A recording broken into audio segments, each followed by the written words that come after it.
തദ്ദേശ തെരഞ്ഞെടുപ്പിന്റെ രണ്ടാം ഘട്ട വോട്ടെടുപ്പ് നാളെ. തൃശൂർ മുതൽ കാസർഗോഡ് വരെയുള്ള 7 ജില്ലകളിലാണ് വോട്ടെടുപ്പ്. 604 സ്ഥാപനങ്ങളിലെ 12,391 വാർഡുകളിലാണ് വിധിയെഴുത്ത്. മലപ്പുറത്തിനും വയനാടിനും പുറമെ മറ്റു ജില്ലകളിലും മികച്ച പ്രകടനം ഇത്തവണ ഉണ്ടാകുമെന്ന് UDF പ്രതീക്ഷ വെക്കുമ്പോൾ കഴിഞ്ഞ ആധിപത്യം തുടരാനാകുമെന്ന കണക്കുകൂട്ടലാണ് LDF. സംസ്ഥാനത്ത് UDFിന്റെ കയ്യിലുള്ള ഏക കോർപ്പറേഷനായ കണ്ണൂരും നാളെയാണ് വിധിയെഴുത്ത്. മുഖ്യമന്ത്രിയുടെയും KPCC അധ്യക്ഷന്റെയും സ്വന്തം ജില്ല ഇക്കുറി വാശിയേറിയ പോരാട്ടത്തിനാണ് സാക്ഷ്യം വഹിക്കുന്നത്. ഇലക്ട്രോണിക് വോട്ടിംഗ് മെഷീൻ അടക്കമുള്ള തെരഞ്ഞെടുപ്പ് സാമഗ്രികളുടെ വിതരണം കൂടി പൂർത്തിയായതോടുകൂടി പൂർണ്ണമായും തെരഞ്ഞെടുപ്പിൻ്റെ ആവേശത്തിലേക്ക് അല്ലെങ്കിൽ പോളിംഗ് ദിനത്തിൻ്റെ ആവേശത്തിലേക്ക് ജില്ല മാറിക്കഴിഞ്ഞിരിക്കുന്നു. നിശബ്ദ പ്രചാരണത്തിൻ്റെ ദിനങ്ങളായിരുന്നു ഇന്ന്.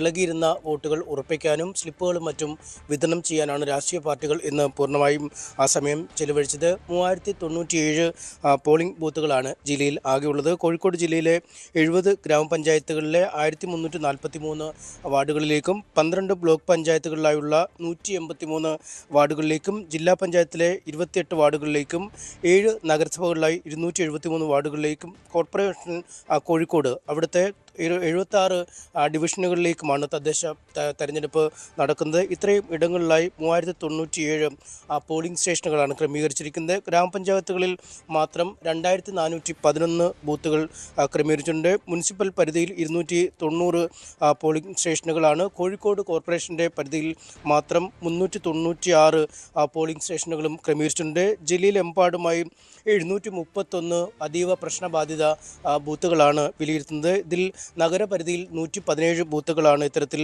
കണ്ടെത്തിയിരിക്കുന്നത്. കൂടുതൽ ബൂത്തുകളും റൂറൽ പരിധിയിലാണ്. 614 ബൂത്തുകളാണ് ഇത്തരത്തിൽ ഉള്ളത്. സിറ്റി പരിധിയിൽ 29 ഇടങ്ങളിൽ വെബ്കാസ്റ്റിംഗ് സംവിധാനമുണ്ട്. റൂറൽ പരിധിയിൽ 137 ഇടങ്ങളിലും വെബ്കാസ്റ്റിംഗ് സംവിധാനം ഏർപ്പെടുത്തിയിട്ടുണ്ട് എന്ന് അധികൃതർ വ്യക്തമാക്കുന്നു. കോഴിക്കോട് കോർപ്പറേഷനിലാണ് ഏറ്റവും അധികം സ്ഥാനാർത്ഥികൾ മത്സരരംഗത്തുള്ളത്. 150 പുരുഷന്മാരും 176 സ്ത്രീകളും ഉൾപ്പെടെ 326 സ്ഥാനാർത്ഥികളാണ് 76 ഡിവിഷനുകളിലായി മത്സരിക്കുന്നത്. ജില്ലാ പഞ്ചായത്തിലേക്ക് 61 പുരുഷന്മാരും 50 സ്ത്രീകളും ഉൾപ്പെടെ 111 പേർ ജനവിധി തേടുന്നുണ്ട്. ജില്ലയിലെ 12 ബ്ലോക്ക് പഞ്ചായത്തുകളിലേക്കായി 292 പുരുഷന്മാരും 312 സ്ത്രീകളും ഉൾപ്പെടെ 604 സ്ഥാനാർത്ഥികൾ മത്സരരംഗത്തുണ്ട്. 70 ഗ്രാമപഞ്ചായത്തുകളിലായി 4420 പേർ ജനവിധി തേടുകയും ചെയ്യുന്നുണ്ട്. ഏതായാലും പരമ്പരാഗതമായി LDFിനെ പിന്തുണയ്ക്കുന്ന ഒരു ജില്ലയാണ്. നഗരസഭകൾ ഒഴികെ ഉള്ള ഇടങ്ങളിൽ വ്യക്തമായ മുൻതൂക്കം മുൻ വർഷങ്ങളിലെ തെരഞ്ഞെടുപ്പുകളിൽ LDFിന് ലഭിച്ചിട്ടുമുണ്ട്. അതുകൊണ്ട് ആ നേട്ടം ആവർത്തിക്കാൻ കഴിയുമെന്ന ഒരു പ്രതീക്ഷയിലാണ് LDF ഉള്ളത്. കോഴിക്കോട് കോർപ്പറേഷൻ ഏതാണ്ട് 4.5 പതിറ്റാണ്ടിലധികമായി LDF ഭരിക്കുന്ന ഒരു കോർപ്പറേഷനാണ്. അവിടെ വലിയ അട്ടിമറിക്കൊരു വകയുമില്ല എന്നാണ് LDF അവകാശപ്പെടുന്നത്. പക്ഷേ ഇത്തവണ ആ ഭരണം അട്ടിമറിക്കും എന്ന പ്രതീക്ഷയിൽ തന്നെയാണ് UDF ഉള്ളത്. നേരത്തെ തന്നെ നഗരസഭയ്ക്കെതിരായ പ്രതിഷേധ പരിപാടികളടക്കം അവർ ആരംഭിക്കുകയും ചെയ്തിരുന്നു. VM വിനുവിനെ പോലുള്ള പൊതുസമ്മതരായ സ്ഥാനാർത്ഥികളെ മത്സരരംഗത്ത് ഇറക്കി LDFിന് വെല്ലുവിളി ഉയർത്താൻ ശ്രമിച്ചെങ്കിലും അദ്ദേഹത്തിന് പിന്നീട് മത്സരിക്കാൻ കഴിയാത്ത ഒരു സാഹചര്യം ഉണ്ടാവുകയായിരുന്നു. എന്തായാലും ഒറ്റയ്ക്ക് ഭരിക്കാൻ പോലും CPMന് ഭൂരിപക്ഷം വർഷങ്ങളായി ലഭിക്കുന്ന ഒരു കോർപ്പറേഷനാണ്. അതുകൊണ്ട് ഒരു അട്ടിമറി അവിടെ നടക്കില്ല എന്ന് പറയുന്നു. മറുവശത്ത് BJP കഴിഞ്ഞ തവണ 7 സീറ്റുകളിൽ കഴിഞ്ഞ തവണയും അതിന് മുമ്പിലത്തെ തെരഞ്ഞെടുപ്പിലും 7 സീറ്റുകൾ വീതം നേടിയിരുന്നു. ഒപ്പം കഴിഞ്ഞ തവണത്തെ തെരഞ്ഞെടുപ്പിൽ 22 ഇടങ്ങളിൽ 2ാം സ്ഥാനത്തെത്തിയത് വലിയ ആവേശം BJPക്ക് നൽകുന്നുണ്ട്. അത്തരത്തിൽ 2ാം സ്ഥാനത്തായ ഡിവിഷനുകളിൽ സ്ഥിര നില മെച്ചപ്പെടുത്തി ഭരണത്തിലേക്ക് നടന്നു നീങ്ങാൻ കഴിയുമെന്ന ഉറച്ച ഒരു പ്രതീക്ഷയാണുള്ളത്.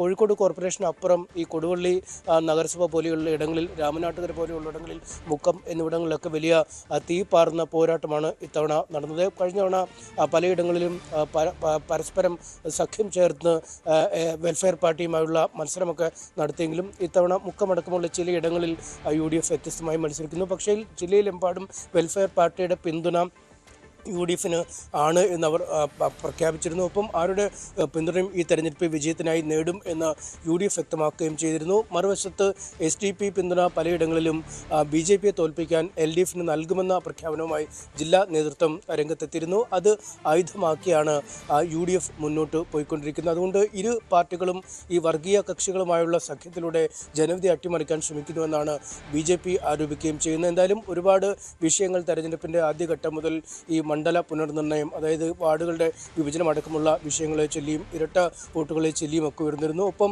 സംസ്ഥാനത്താകെ ചർച്ചാ വിഷയമായ രാഹുൽ മാങ്കൂട്ടത്തിൽ വിഷയവും ശബരിമല സ്വർണ്ണപ്പാളി വിവാദവുമൊക്കെ വലിയ ചർച്ചയാണ് തെരഞ്ഞെടുപ്പിൽ മാറിയത്. എന്തായാലും വെൽഫെയർ പാർട്ടിയുമായുള്ള കൂട്ടുകെട്ട് നിലമ്പൂർ ഉപതെരഞ്ഞെടുപ്പിലടക്കം ഗുണകരമായി എന്നായിരുന്നു കോൺഗ്രസ് നേതൃത്വത്തിൻ്റെ വിലയിരുത്തൽ. അതുകൊണ്ട് തന്നെ ഈ തദ്ദേശ ഭരണ സ്ഥാപനങ്ങളിലേക്കുള്ള തെരഞ്ഞെടുപ്പുകളിലും അത് എത്രമാത്രം ഗുണകരമായി എന്ന ഒരു കൃത്യമായ പരിശോധനയും UDFിൻ്റെ ഭാഗത്തുനിന്നും ഉണ്ടാവും. ഇതനുസരിച്ചായിരിക്കും വരുംകാല നിയമസഭാ തെരഞ്ഞെടുപ്പിലടക്കം വെൽഫെയർ പാർട്ടിയുമായി സഖ്യത്തിൽ ഏർപ്പെടാനുള്ള ഒരു അന്തിമ തീരുമാനത്തിലേക്ക് UDF എത്തുക.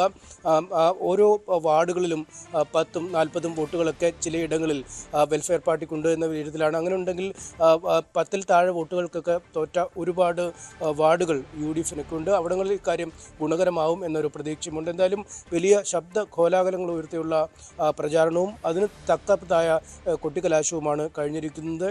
പിന്നീട് ഇന്നിപ്പോൾ പോളിംഗ് സാമഗ്രികളുടെ വിതരണവും പൂർത്തിയായിരിക്കുന്നു. നാളെ രാവിലെ മുതൽ ജില്ലയിൽ സമാധാനപരമായി തന്നെ വോട്ടിംഗ് നടക്കും എന്നാണ് പോലീസിൻ്റെ പ്രതീക്ഷ.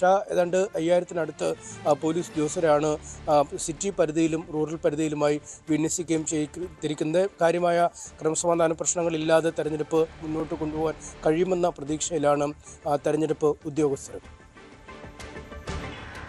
പാലക്കാട്, മലപ്പുറം ജില്ലകളിൽ പോളിംഗിനുള്ള ഒരുക്കങ്ങൾ ഏറെക്കുറെ പൂർത്തിയായിട്ടുണ്ട്. പോളിംഗ് സാമഗ്രികളുടെ വിതരണവും ഏറെക്കുറെ പൂർത്തിയായി കഴിഞ്ഞിരിക്കുന്നു. പാലക്കാട് ജില്ലയിൽ 6724 സ്ഥാനാർത്ഥികളാണ് ആകെ മത്സരിക്കുന്നത്. 3054 പോളിംഗ് ബൂത്തുകൾ ഇതിനായി സജ്ജമാക്കി കഴിഞ്ഞിട്ടുണ്ട്.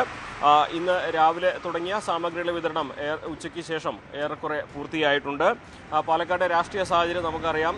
BJP പ്രതീക്ഷ വയ്ക്കുന്ന ഒരു ഇടം കൂടിയാണ് പാലക്കാട് നഗരസഭ. 2 തവണ BJP ആണ് അവിടെ ഭരിക്കുന്നത്. 2 തവണയായി BJP ആണ് അവിടെ ഭരിക്കുന്നത്.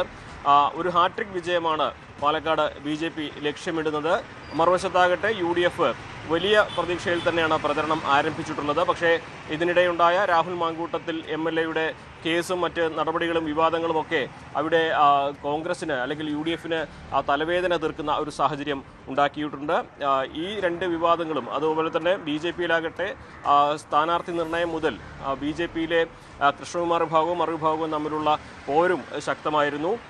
ഈ BJPയിലെ അന്തഃഛിദ്രവും UDFിൻ്റെ ഭാഗത്ത് പാലക്കാട് MLAയെ കുറിച്ചുള്ള വിവാദങ്ങളുമൊക്കെ വലിയ തോതിൽ തന്നെ LDFിന് പ്രതീക്ഷ നൽകുന്ന സാഹചര്യമാണ് അവിടെ തീർത്തിരിക്കുന്നത്. അതേപോലെ പാലക്കാട് ജില്ലയിലെ മണ്ണാർക്കാട് നഗരസഭയിലും LDFിന് തലവേദനയായി PK ശശിയുടെ ഒപ്പമുള്ളവർ മത്സരിക്കുന്നു എന്നുള്ള പ്രതിസന്ധി അവിടെ തീർക്കുന്നുണ്ട്. അവിടെ UDFിന് ഇത് അനുകൂലമായൊരു സാഹചര്യം ഒരുക്കുന്നുവെന്നാണ് UDF വിലയിരുത്തുന്നത്.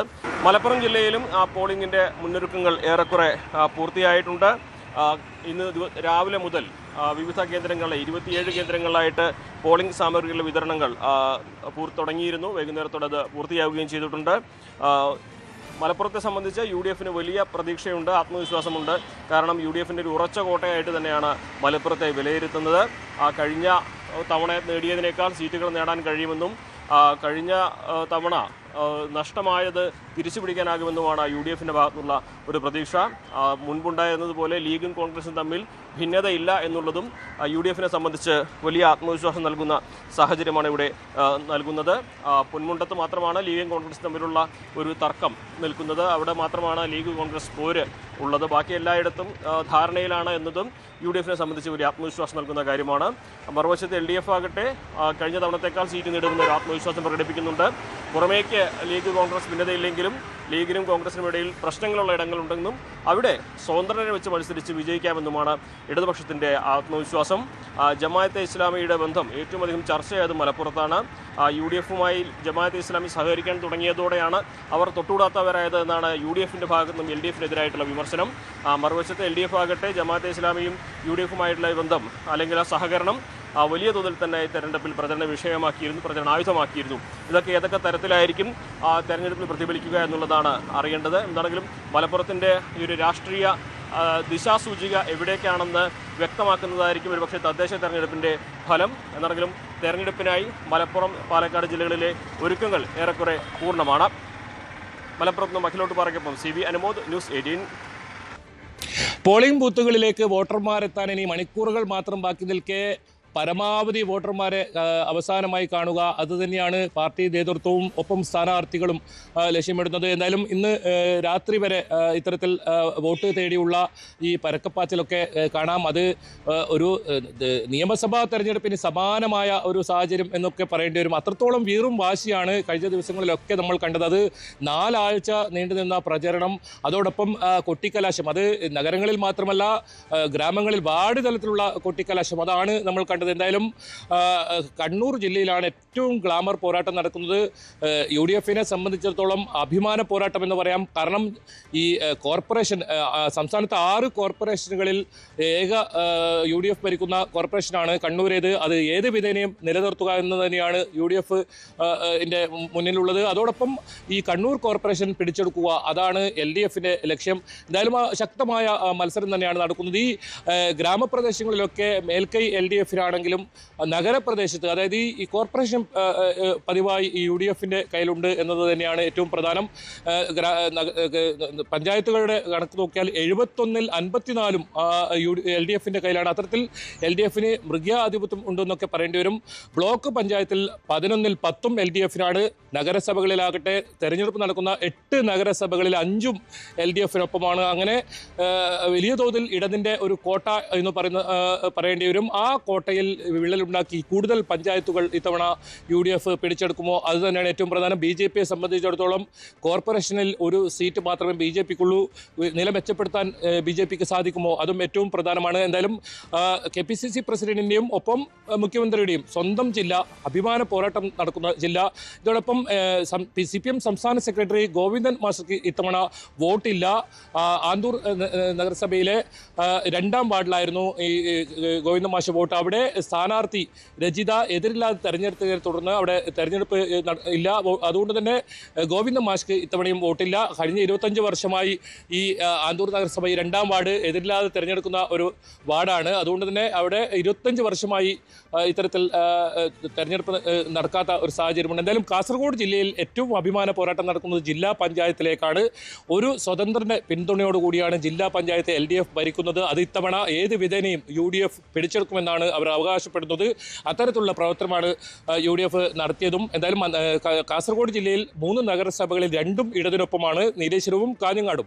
കാസർഗോഡ് നഗരസഭയിലാകട്ടെ പ്രതിപക്ഷം BJP-യാണ്. മുസ്ലിം ലീഗും അതുപോലെ തന്നെ BJP-യും നേർക്കുള്ള പോരാട്ടം. അത്തരത്തിലാണ് കാസർഗോഡ് നഗരസഭയുള്ളത്. ഇത്തവണ BJP കാസർഗോഡ് നഗരസഭ പിടിച്ചെടുക്കുമോ, അതാണ് ഏറ്റവും പ്രധാനം. ജില്ലയിലെ ഗ്രാമപഞ്ചായത്തുകളിൽ 38-ൽ 19-ഉം LDF-ആണ്. UDF-നെ സംബന്ധിച്ചിടത്തോളം 15 ഇടങ്ങളിലാണ് UDF ഭരിക്കുന്നത്. 3 ഇടങ്ങളിൽ BJP ഭരിക്കുന്നുണ്ട്. ഒരിടത്ത് ആർക്കും ഭൂരിപക്ഷമില്ല, സ്വതന്ത്രയാണ് മഞ്ചേശ്വരം പഞ്ചായത്തിൽ ഭരിക്കുന്നത്. ബ്ലോക്ക് പഞ്ചായത്ത് കണക്ക് നോക്കിക്കഴിഞ്ഞാൽ 6-ൽ 4-ഉം LDF-നൊപ്പമാണ്. അത്തരത്തിൽ വാശിയേറിയ മത്സരമാണ് കാസർഗോഡ് ജില്ലയിലും നടക്കുന്നതെന്ന് പറയേണ്ടി വരും. കാഞ്ഞങ്ങാട് നഗരസഭയിലും ശക്തമായ മത്സരം നടക്കുന്നുണ്ട്. LDF-ൽ നിന്നും ഈ UDF ഈ ഇത്തവണ കാഞ്ഞങ്ങാട് നഗരസഭ പിടിച്ചെടുക്കുമെന്നാണ് പറയുന്നത്. അങ്ങനെയുള്ള പ്രവർത്തനങ്ങൾ തന്നെയാണ് നടക്കുന്നത്. ഏതായാലും വിമതശല്യം വലിയ തോതിൽ 2 ജില്ലകളിലുമുണ്ട്. പ്രത്യേകിച്ച് UDF-നെ സംബന്ധിച്ചിടത്തോളം കണ്ണൂർ കോർപ്പറേഷനിലൊക്കെ വലിയ തോതിൽ വിമതശല്യമുണ്ട്. അതോടൊപ്പം കാസർഗോഡ് നഗരസഭയിലാണ് മുസ്ലിം ലീഗിന് വലിയ തോതിലുള്ള വിമതശല്യമുള്ളത്.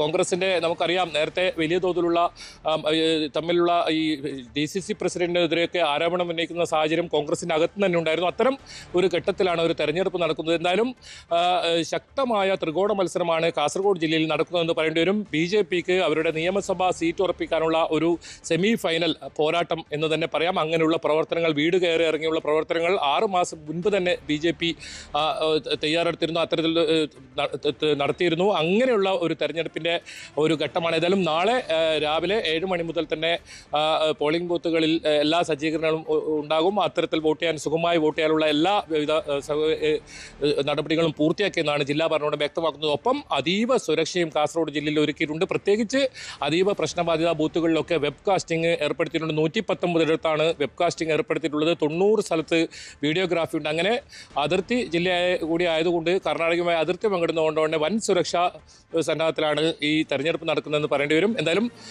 സുഗമമായ തെരഞ്ഞെടുപ്പിനുള്ള എല്ലാ ഒരുക്കങ്ങളും പൂർത്തിയായി. പോളിംഗ് സാമഗ്രിയുടെ വിതരണം എല്ലാം പൂർത്തിയായിട്ടുണ്ട്. അത്തരം നടപടികളെല്ലാം പൂർത്തിയായി. ഇനി കൃത്യമായ വോട്ടർമാർ നാളെ ഇനി എത്ര പോളിംഗ് ശതമാനം രാവിലെ മുതൽ ഉണ്ടാകുന്നത് എന്നതനുസരിച്ചായിരിക്കും കാര്യങ്ങൾ ഉണ്ടാവുക. ഏതായാലും രാവിലെ തന്നെ കൂടുതൽ ആളുകൾ ഇത്ര വോട്ട് ചെയ്യാൻ എത്തുമെന്ന ഒരു പ്രതീക്ഷ തന്നെയാണ് എല്ലാ മുന്നണികൾക്കുമുള്ളത്. എല്ലാ ഒരുക്കങ്ങളും കാസർഗോഡ് ജില്ലയിലും കണ്ണൂരും പൂർത്തിയായിട്ടുണ്ട്.